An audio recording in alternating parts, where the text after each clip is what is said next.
నమస్తే మన హైదరాబాద్ కు స్వాగతం. ముందుగా ప్రధాన అంశాలు. చుక్కలు చూపిస్తున్న చాదర్ ఘాట్ మలక్పేట్ మార్గం, ఇరుకైన రహదారితో ఆపసోపాల పడుతున్న ప్రజలు.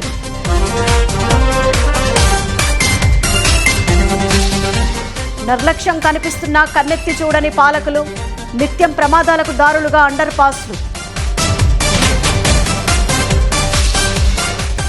సవాల్గా మారిన చాదర్ ఘాట్లో ట్రాఫిక్ నియంత్రణ, నరకప్రాయంగా మారిన కొత్త ఆర్యూబీలో ప్రయాణం. హైడ్రా జాబ్లకు పోటెత్తిన నిరుద్యోగులు, ఆశావహులతో కిక్కిరిసిన సరూర్ నగర్ స్టేడియం. వైద్య సేవలకు సిద్ధమైన సనత్ నగర్ టీమ్స్, త్వరలో సీఎం ప్రారంభిస్తారన్న మంత్రి దామోదరం.